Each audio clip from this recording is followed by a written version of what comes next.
we're being joined by Dr. Sharon A. Collins, who is a pediatrician and a doctor of holistic approaches to the ailments that we find ourselves dealing with on a day-to-day basis. Dr. Collins is going to be sharing with us a little bit about her perspective on how we deal with our current pandemic and the isolation we've had to deal with because of COVID-19, and also just ways that we can talk about building our immune system and handling the restrictions. We're also going to talk a little bit about handling the other current issue that we're facing today, and that is the protest that we're seeing as a result of George Floyd's murder and all of the other atrocities that people of color, in particular Black people, face in our nation. And so we're excited to welcome Dr. Collins to have a casual conversation about these issues. In light of, several things, I was thinking about COVID, and I know that you have been active. I kind of follow you on Facebook in communicating, the struggles in the Black community or people of color who have underlying conditions that have been impacted by COVID disproportionately. Yes. And then I was also thinking about mental health. I don't know that that's necessarily your background, but I thought mental health as it relates to not only COVID, but also what's happening right now with the protesting. And of course, George Floyd is just one of many people of color who have been murdered, and the atrocities that have happened over the many, many years in our nation. So I felt like I would be remiss in not including that kind of discussion when we do Juneteenth. And so that's why I reached out to you, hoping that you would be able to squeeze us in. So I appreciate your willingness. Sure, absolutely. Well, this COVID-19 has been quite a game changer, hasn't it? In our society, in our country, and oh my goodness, I have not seen anything quite like this, which I'm glad that this is not a repetitive type of a thing. And it has made life very difficult for a lot of people. The isolation, the fear is the other thing that I've seen. Just a lot of fear, a lot of isolation. Anytime you take someone out of their routine and change it so dramatically, it's going to affect them. And just looking at me personally, what it has done, you have to learn how to redo things and change the way you do things to try to get the same result that you normally would. So as I'm looking at myself as a physician, I'm used to seeing patients and touching patients and having an eye-to-eye talk with them. And now that has changed a lot. Now it's a lot of telemed. Interviews, and it takes a lot more energy. Because you have to change the way you look at things. You have to see things differently. So I am sure that everything that other people are going through is also causing some disruption in their emotions and their, and increasing their fear. You don't know what's going to happen tomorrow. Things have changed so drastically already.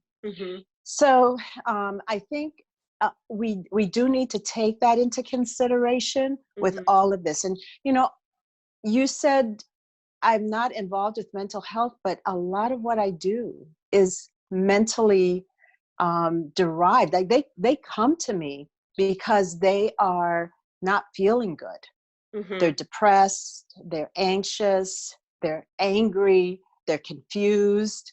And the interesting thing is that medicine typically, I've been in medicine long enough that I know what doctors do, okay? So medicine typically, if you go into a physician and you say, I am really, really struggling and I'm depressed. Well, are you sleeping okay? No, I'm waking up at night. And so how are your interactions? They'll say, not good. I'm really angry with my husband and I'm yelling at my kids and all. Well, then you might need a little antidepressant, or you may need a little medication to help you get through this. See, I take a very different approach. okay, so let's talk about what's happening. What's Mm-hmm. going on? What's your life like? How are you doing things? Have you, all of these things, because you've got to get to the bottom of what's going on. Sure. And I can easily give a medication to make somebody initially calm down and feel safe, but you know what? That hasn't Right. changed the situation at Mm-hmm. all. And what Yeah. that's going to do is that patient is going to have to stay on that medication. And we have also found that the medicines eventually don't work. Right. Wow, isn't They that don't something? work, Mm-hmm. or they give you other side effects. Mm-hmm. Okay, so once you can get down to the actual cause of Mm-hmm. what is number one, why are you here, what's causing this, what has changed in your life, and what do we need to look for. So I do things, for instance, like if a person's been under a lot of stress, these are just examples, okay? If a person's been under a lot of stress and they've had a lot of problems happening in their lives, I'm wondering that constant stress is causing problems on their adrenal glands. Mm-hmm. Their cortisol level may be extremely high. A lot of these people go, I'm just gaining weight. I can't stop losing. I can't stop gaining weight. I can't lose weight. And I'm not sleeping. Well, when I get a cortisol test on them, and I usually do like a salivary cortisol to Mm-hmm. see what's happening, because cortisol, the adrenals affect and will respond to the body's stress. Mm-hmm. Okay, so if your cortisol level is high or it's very low, that tells you something. We need to start there, and let's look at lifestyle changes and making Mm-hmm. sure that you're doing the things that you need to do. You need to be getting more exercise. You need to be eating better. All of those things play into your mind and your emotions, and yeah, Well, they play absolutely. into all your emotions. Yeah. That certainly makes a lot of sense. And, as you have described some of the things that you would go through in certain scenarios, of course, you reminded me of the fact that you take a holistic approach. And I just realized I neglected to do a formal introduction, Oh, Dr. Collins. And I was hoping that maybe you can tell us a little bit about your background and how you began to shift, if there was a shift in your approach to practicing, to approaching your patients and their all of the different scenarios and issues that we face. oh, wow. Now, see, okay, let me tell you this. I remember my father telling me, not too long ago, actually, when I told him that I wanted to be a doctor. Mm-hmm. It was after I had been to a doctor because I had a draining ear. Mm-hmm. And he had taken me because he had smelled something, and he took me to the doctor. And he said the doctor suctioned out my ear and did all of this. And as we were leaving, I said, I want to be just like that. Mm-hmm. And my father went, oh, you want to be a nurse? I'm like, mm-mm, I want to be like that man Maybe a that took doctor. care of my ear. So I've wanted to be a doctor for a very, very, very long time, even before I actually went into medicine. But the interesting thing about that whole scenario was that when I was about 8 to 10, I started taking a very different approach than most doctors would. I didn't know that at the time, but it all started out with a Bible story that I had read. Okay, I was reading this Bible story about Daniel and Shadrach, Meshach, and Abednego, and how when they were held captives in Babylon, they were told that they were to eat whatever the king prepared on for their diet. And those four Hebrew boys said, no, we just want to eat vegetables Mm-hmm. and drink water. That's it. And the person who was in charge of them said, well, I'm sorry, if you do that and you look worse than everybody else, We're gonna it's get. going to be my head. Mm-hmm. You have to eat what the king says for you to eat. And anyway, they asked him for 10 days trial, just 10 days. Mm-hmm. Okay. And he did, he agreed to that. And when at the end of 10 days of them eating like that, the Bible records they looked better. Mm-hmm. And of course, when they went up to be tested about all that they had learned, they were found to be 10 times smarter Mm-hmm. and wiser than all of the other people in the kingdom. Mm-hmm. And so they were given permission then to stay and keep eating what they were eating. A few years after that, as I was reading it again, I thought to myself, well, I'm sure that God showed me this, that Daniel, Shadrach, Meshach, and Abednego were the control group. They hadn't changed anything, Mm-hmm. okay? They didn't look better. They stayed the same. Mm-hmm. It was the other group that started to deteriorate. Wow. That stuck in my mind as a very young child. Mm-hmm. And it was from then I would always talk to my mom. My mom and I were always hitting heads because I'd say, "What's this for?" And I don't want to eat that. That's not that good for you. And she'd get mad. She'd just eat what I put in front of you. And so we'd always have an argument, but it's not the best. And I heard about this, and so we went on like that. And I learned from a very young child until I went into, because she wouldn't let me change anything. So I didn't change my diet completely until I graduated from high school. Then I was out of the house and I could do whatever I wanted to do. Exactly. So, but all of those years, I was moving in that direction. So when I got to medical school, and they were talking to us about what we needed to do to help people get better. And all of this was drug related, this related. I'm like, well, we're not talking about diet, lifestyle, nothing here. Mm-hmm. And 3 of my preceptors at that time said, that has nothing to do with health. It's the infections, it's your genetics.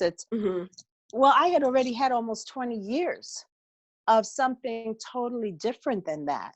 And so I resisted it, so much so that in my second year of medical school, I went into the College of Human Nutrition because I was going to show them that they were wrong and that I was right. Well, nobody was interested, but I learned a lot during that year. And it helped support some of the things that I had already believed. So that was a start. Okay. And even when I was in medicine, early on, I was always talking about the things that people could do to prevent disease and change their lifestyle, and so that they would not have to be on these drugs. Because one of the first things that you learn after a year of pharmacology is that every medication that you take has its horrible side effects. Every one of them. There's not any that don't. So if you can avoid that, that would be the best thing to do. Absolutely. I imagine that your patients, I don't know if you've had patients who you've had for so many years that maybe they saw the shift, and maybe it sounds like you were integrating these things early on anyway, it wasn't a new thing, but patients who you've had who may have seen that shift and may be able to speak on the benefits they've seen in terms of preventative versus, taking something in reaction to. Yes, absolutely. In fact, it started a lot with the attention deficit disorder thing. I began to see more and more and more and more and more of my patients being placed. This is, little kids on stimulants and then antidepressants and anti-anxiety. We went from seeing children, and that's one of the reasons I went into pediatrics, because I love the fact that I could do a lot without medicine. And then all of a sudden, my patients were on 1 or 2 medications to 5 medications, all for emotional and learning and behavioral problems. So that's where I started trying, and the people that would listen to me started saying, let's do this, let's make these changes in your child, let's go here first and see what would happen. And honestly, you would be shocked as to how much those children's behaviors changed. I saw kids that were only eating foods that were brown and beige and yellow and white. Those are the only food colors they would eat. So there are no fruits and vegetables in there. Okay? Yeah. Started telling the moms what they could do. I even added some nutrients in gummies and capsules that the parents could give these children. And I was even shocked as to how much those kids changed. Those kids who were constipated were not constipated anymore. They were sleeping, they were happy, they were more productive, and they were focusing. Yeah, that's amazing. I hear that quite often about the focus issue. And so it's so easy to prescribe something, and then you have these little zombies walking around who are docile and who will just obey. But who doesn't want their child to be active and have fun and be lively, but you want them to be healthy too. And so hearing some of the nutritional things that we can do as parents, as families, to change those habits versus just medicating, it's nice to know that we have options. Well, it is good to have options, but you know what? My biggest problem was that the parents were willing to do that for their kids, but not for themselves. And I kept telling them, you could tell a child what to do, but they're not going to listen. But when they see you do it, that's when they're going to change. And it is getting those parents to then begin doing those things. It's amazing the changes that I saw in the family and in those children. So I saw early on what was happening with small but consistent changes in lifestyle and nutrition and all kinds of things like that. Wow, that's amazing. Earlier and not to not continue that conversation, but I know earlier you had referenced, we talked about mental health, especially as it relates to being to COVID-19 and being in your home and having to change how we do things and to think differently and to just do everything different, and how people are responding to that. Can you talk a little bit about ways that, I know restrictions are loosening up right now, but we don't know what the future holds, and people have been locked away, and some people may not feel comfortable yet going out into society, and how people can help themselves not sink into those depressing moments or periods of time where they just don't know what to do when they've been home and they haven't been able to get out. What kind of advice or anecdotes do you have about what people can do right now? Well, first of all, we have a lot of open space outdoors. And that's the first thing I would say. Just get outside. Go for a walk. Picnic outside. Just do something, not necessarily in huge groups, but in maybe a family or smaller group of people where you're outside, breathing in fresh air, feeling the sun on your skin, and going for walks. You may not feel comfortable yet going into like a store and just being there without a mask, and that's okay. There's nothing wrong with being cautious, okay? However, you need to have the time when you can start moving out of your house and allowing and recognizing that when there's air and space, most of the times that is very comfortable and safe, and we can do that.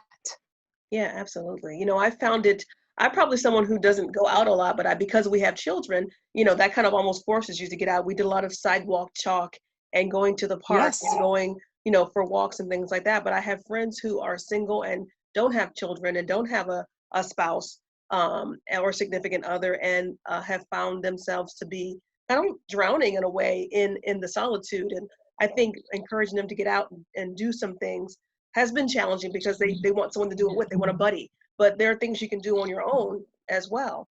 There are things that you can do on your own, but sometimes having someone that is a buddy to walk with you or just even sit outside and talk is healing. That gives a sense of normalcy to your day, because we are meant to be interactive with people. We are meant to touch, and we're not necessarily doing a lot of touching right now, and that's unfortunate because of what has happened, but we are meant to be interactive and to touch and to enjoy each other's company. And I think we need to take advantage of that in safe ways. And being outside is a great way to do that. And you could even sit around with 4 people and if you want to, I hate calling it social distancing. I like to say physical, it's a physical distance. Okay. You could sit with 4 people at safe distances and enjoy a conversation, laugh, whatever, and be safe. Absolutely. I hope people will heed that advice and get out of their houses and enjoy the fresh air with their friends or even without their friends. I'm sorry. No, go ahead. Yeah. I was going to say, I know I'm keeping track of the time. I want to make sure we get everything in. And as we kind of get toward an ending point, I did want to go back to what else is happening in our country right now. And actually globally, when you think about some of the protests that we've seen as it relates to the murder of George Floyd, and then just acknowledging all of the atrocities over the years in our nation. And people are having to deal with rage and depression and some of those other mental health issues right now. And I just wanted to talk a little bit about, what people can do to channel that into something positive. Oh, it's hard, because when you see what happened, and I wish that I had not seen that video of that policeman with his knee on his neck, because it affected me so deeply. And I cried that night, and I cried the next night to sleep because of the pain that that you would that you had. However, one of the things that I do, and I encourage people to do, is number one, be kind to everyone that you see. Be kind, because once you start being kind and looking at people from an aspect of they are human. This is a human being. And everything that I do has to reflect that, because once I do that, then I am definitely different than someone who would put a knee on a person's neck. Okay. So that's number one. Number two, we need to reach out to people who need something, whether they need love or they need food or they need somebody to talk to and to be with. We need to do those things, because that will help diffuse some of the anger and pain and helplessness that we feel. And those, I am not really a big political person. So for me, that's more stress than if I did something one-on-one. Okay. But there are people who need to be more politically active. And if that is what gives you a sense of, something that I can do to change the narrative, then do it.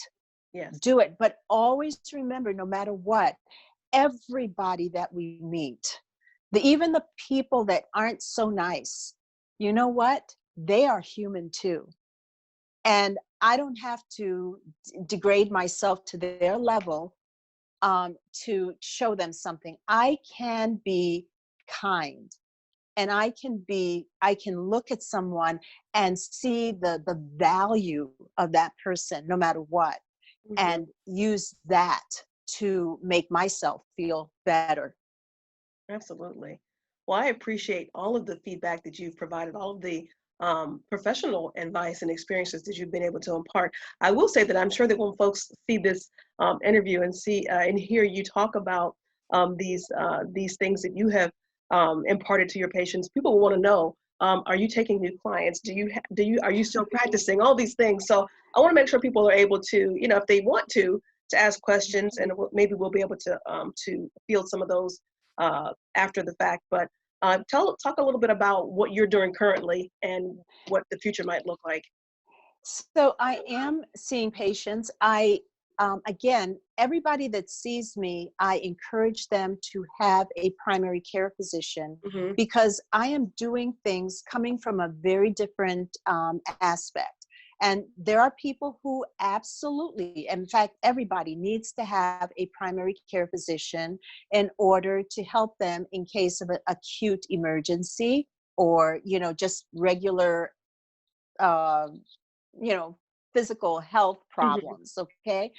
What I'm doing is I'm coming at things from a very different point, because I am showing people what they can do to avoid having to go down a certain road. Mm-hmm. That doesn't mean that I'm against their physician, because I'm not. So the problem that most people find, though, LaNisha, is that because I take that approach, insurance doesn't pay me. Mm-hmm. Insurance doesn't even understand what I'm doing. Okay. Right. So I have had to come at this without insurance payment, or else I would never get paid. Mm-hmm. Okay. I am trying to find a way to do more group lessons and group just educational things that people can then be a part of, and they can learn at the same time. And I'm still thinking about how I can do that. Okay. But yes, I am accepting patients, and people can always call me. The best phone number to get in touch with me is 844-544-8944. That meant that I only had to remember 4 numbers, with everything else being 4. Well, we'll be sure to put all of your contact information with this post, so that people will be able to follow up, and hopefully a lot of people will watch this conversation that we're having, not only during the week of Juneteenth, but even after that, and gain some insight in how they can approach their own health from a holistic manner. And so, Dr. Sharon Collins, I appreciate your time with me today and participating in our Juneteenth. Thank you. All right, you take care, and we'll certainly be reaching out to you on other matters in the future. Okay, thank you. Thank Bye-bye you. now. Bye-bye.